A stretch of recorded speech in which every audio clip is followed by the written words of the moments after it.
Well, welcome, beloved souls, to the Reclamation Podcast. I'm Paula Collins, Magdalene Priestess, intuitive sound healer, and spirituality mentor. And today's episode is a gentle but powerful invitation. What if we're connecting with the divine didn't require a weekend retreat, a silent temple, or a perfectly planned morning routine? What if your everyday life is the temple?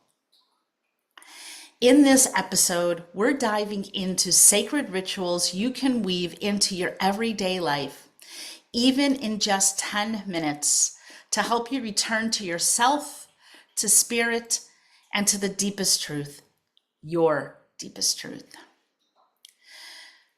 So, one of these sacred rituals you can use every day is your breath.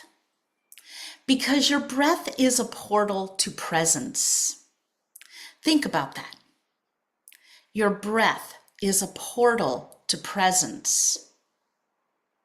And what that means is when we actually tune in to our breath, using different types of breath work, we have the opportunity to be in the present moment, to calm our central nervous system, and to go deep within, because we're concentrating on our breath and we're tuning out everything that is outside of us.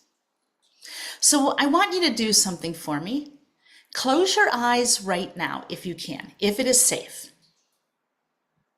And take a slow inhale through your nose. Hold that breath at the top. And gently exhale through your mouth. Feel your shoulders soften and your belly expand. In just one breath, you've entered a sacred space. Breathwork is one of our most accessible rituals. It is something that we can do as a pause between tasks. It is something that we can do when we feel that anger surging up, but we don't want to react. We would rather respond, so we can stop and breathe. It is something that we can do at the beginning of our morning or evening rituals to bring us into presence, because our breath reminds us that we are alive, that we are held, and that we are holy. And there are so many different types of breath that we can use. My favorite is the box breath, where you inhale for 4, hold for 4, exhale for 4, and hold for 4. It is an automatic signal to your nervous system that it is time to slow down so you can feel safe. And I think that that is important. Our second way that we can get more into rituals or fit sacred rituals into our life is using candles. Using candles for intention and for illumination. You can light a candle in the morning as an offering to your higher self. And then you can look into the flame while you do some breath work. And you can whisper into that flame, "Today I walk in truth." And after you speak your intention, you can watch the flicker of the candle and see how it reacts to what you've said. And maybe you can also allow it to mirror your own inner spark. Because I think that sometimes we need a little reminder that we have an inner spark, that we have this part of ourselves that we sometimes need to remember to reignite.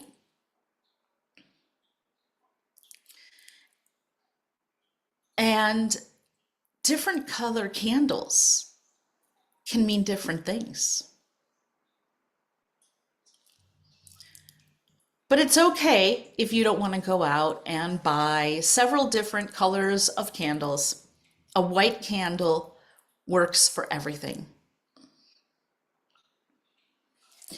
Our third way of getting into ritual is by drinking sacred cacao. I am a huge fan of cacao. I drink it every day because not only does it have sacred, beautiful,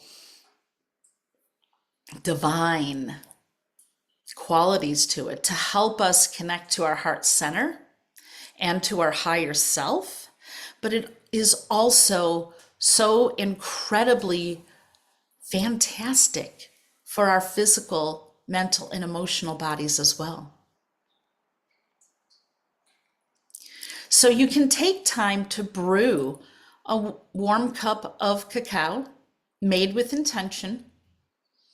I always make sure that when I am preparing my cacao, that I start with breath work.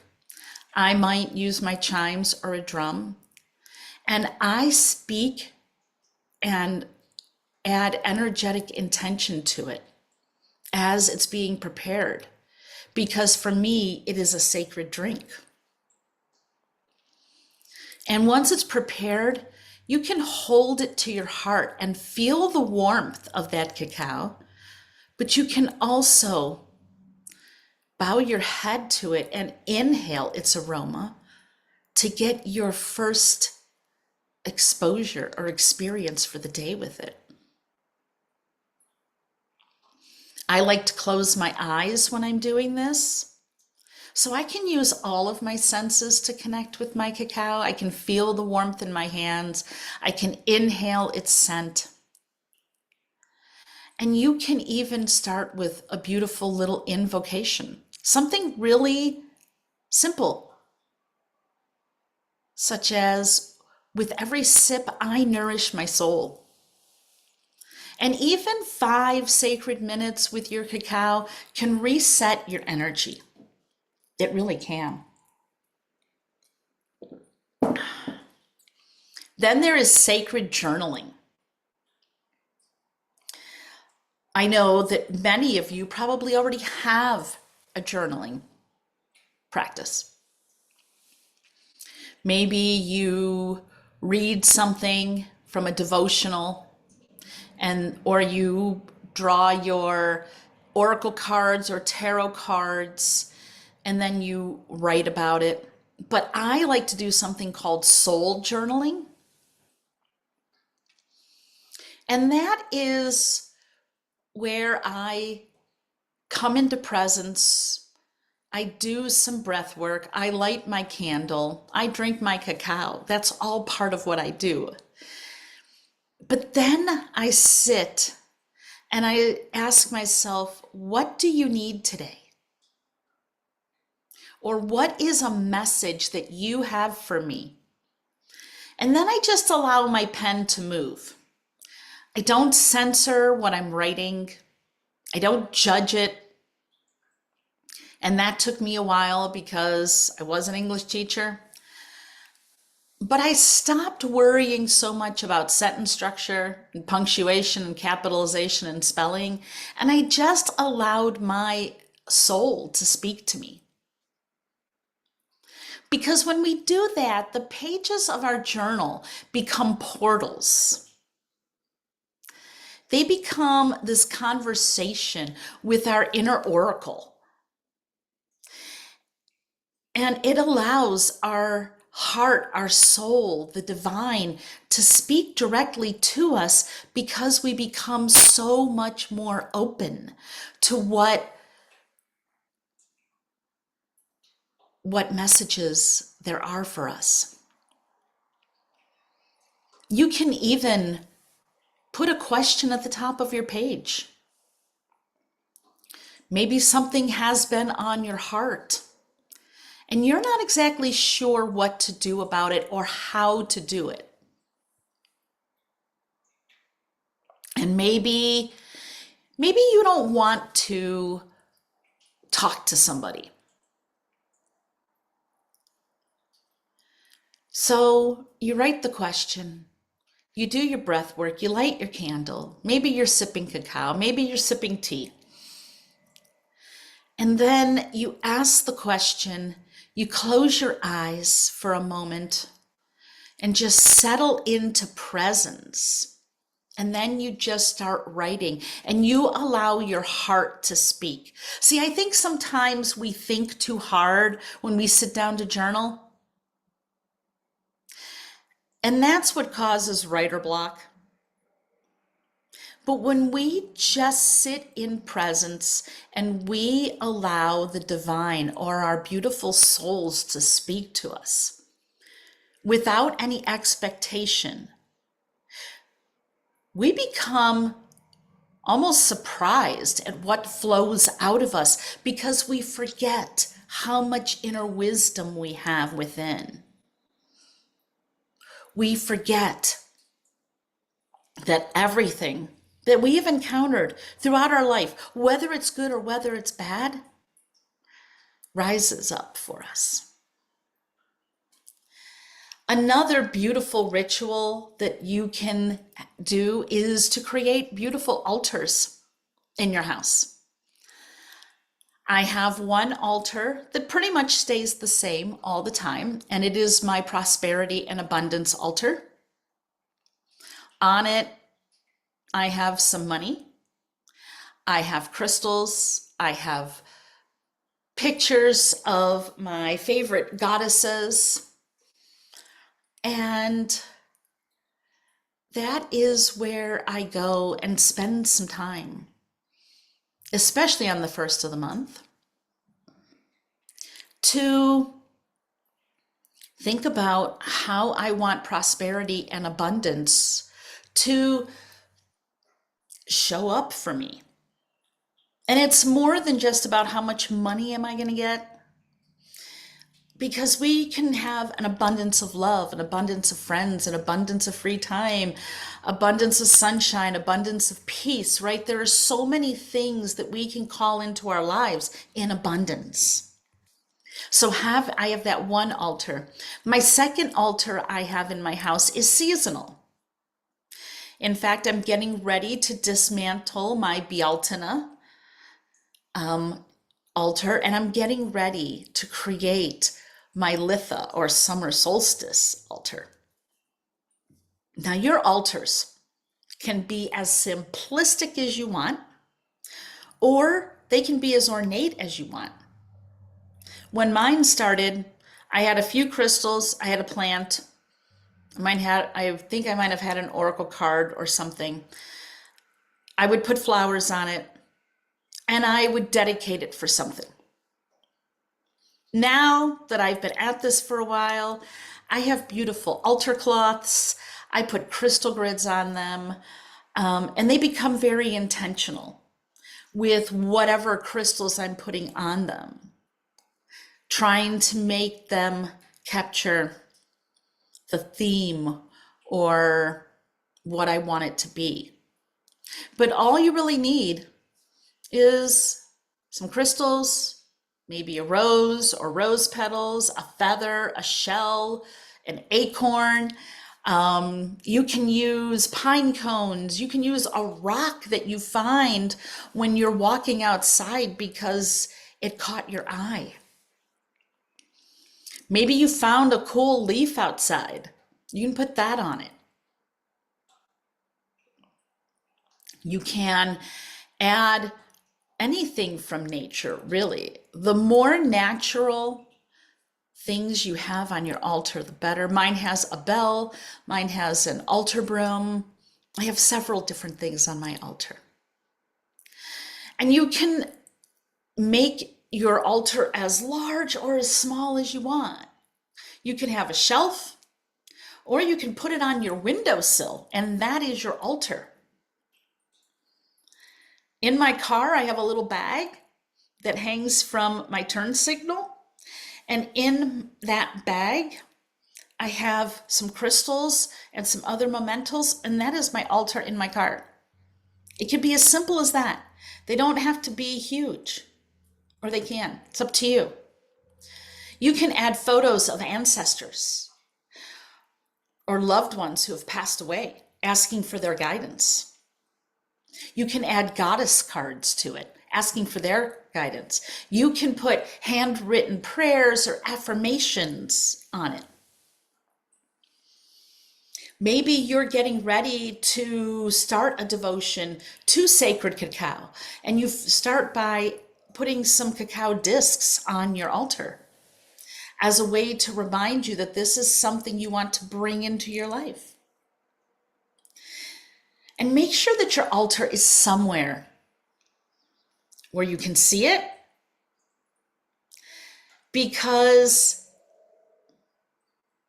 you want it to be something that is a part of ritual and your life. But also remember that you are the altar and that your life is an offering. So maybe you are just decorating yourselves with beautiful gems by wearing them around your neck or on your ears or on your wrists, your ankles, right? You can become your own altar. See, these sacred rituals are not tasks. They are doorways. They are portals. And they remind you who you are. That you are a modern day mystic. That you are a sacred soul. That you are a vessel for beauty, for grace, and for power.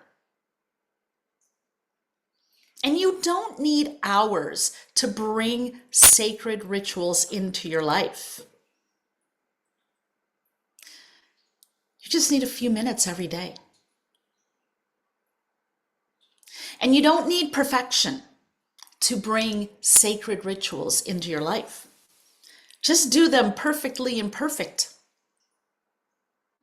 Who cares if you do it differently every day? Who cares if in the middle of it, you feel like you've made a mistake? Come as you are with your rituals, because remember I said, you are the altar. And you just need presence.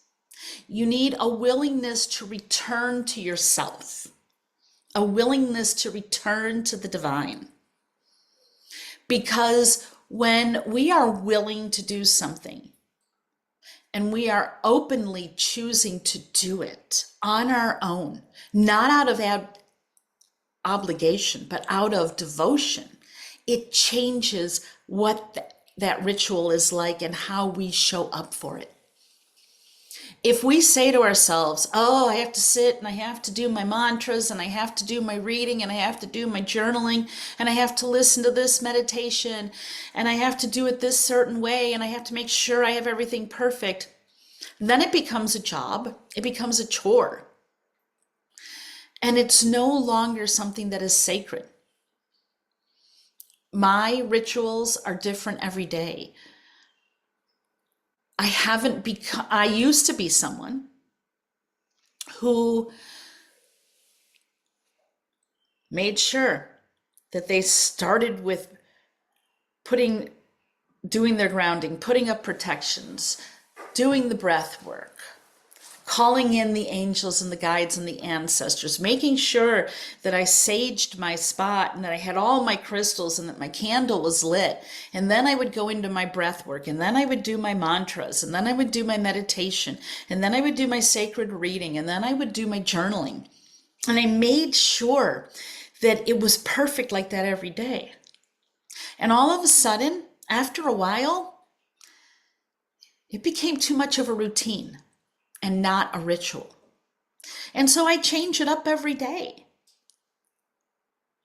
And maybe in one sitting, I am just listening to a guided meditation and I'm journaling. Maybe later in the day, I'm sitting around and I decide to do some breath work and some mantras. So you don't have to do it all at once. You can break it up during your day. And when we do these things and we invite it into our lives, when we invite sacred rituals into our lives in this very deep, beautiful way, and we realize that it doesn't have to be perfect and we don't have to do it all at once, then our lives become a living devotion to the divine. And when we're in this living devotion to the divine, the way we think, the way we speak, the way we move, the way we do things, the way we interact, the way we respond, becomes something more sacred, more meaningful, more thoughtful, more mindful. And we find that we feel different. We feel more complete. We feel more in touch. We understand that all of the things that we do to prepare for ritual and to be in ritual help us to continue to ascend, to learn more, to be more open. And when we do these things, we become more in touch with the divine and to what we want to call into our lives and how we call them in. I'm recording this at the beginning of June. And one ritual that I do at the beginning of every month is I stand outside my front door. I put some cinnamon in my hand. I take a breath. And I invite in abundance and prosperity into my home for the good of all and harm to none. And it's a simple little thing that I do. And I do this every month because to me, it's important that not only am I inviting that in abundance and prosperity into my home for myself and my family, but for everybody who comes into my home. Because I want everybody to be able to experience the beauty of that. Another ritual I have is on every full moon, provided that we don't have anything chaotic going on in the universe, like eclipses and comets and asteroids and all those other things and solar flares. I charge my crystals and I make moon water. It's a simple ritual that I do.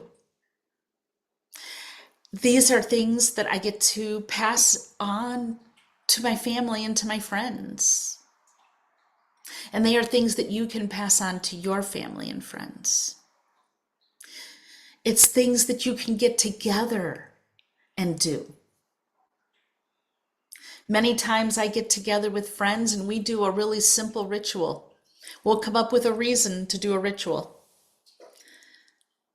And we bring in elements such as candles, flowers, things from the outside. And we journal and we breathe and we meditate and we open ourselves up.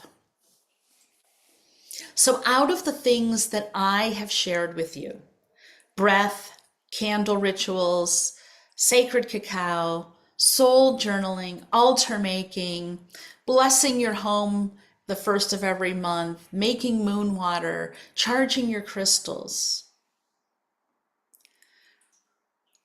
What do you want to try? What's one small thing you want to try to bring more ritual into your life, to help you stay devoted and open, to help you stay in a place where you feel like you're reclaiming the parts of yourself that maybe you didn't even know you needed to reclaim. So think about it. A small act or an object that can make you feel instantly connected to your soul. What is that? Or maybe think about on days that you feel so disconnected, how could you weave just 3 to 5 minutes of ritual into that space to help you reconnect? And if you believed that your body was the altar, would you treat it differently? Would you honor it more? Because these are all things I would love for you to think about. Thank you for joining me today. I would love to hear in the comments any rituals that you love that are a part of your life. Doesn't matter if they're what I mentioned or there's something different. In fact, I love when I hear about different rituals because then I see how might that fit into my life and change the way that I show up. And if this episode resonated with you in some way, shape, or form, then take a moment and share it with a friend. Share it with somebody that you think it might help. Because remember, we are in this together. We're not doing this life all by ourselves. We are doing it with other people. So I hope that you enjoy the rest of your day, the rest of your time, and I'll see you again here on the Reclamation. Make it an incredible day. Bye-bye for now.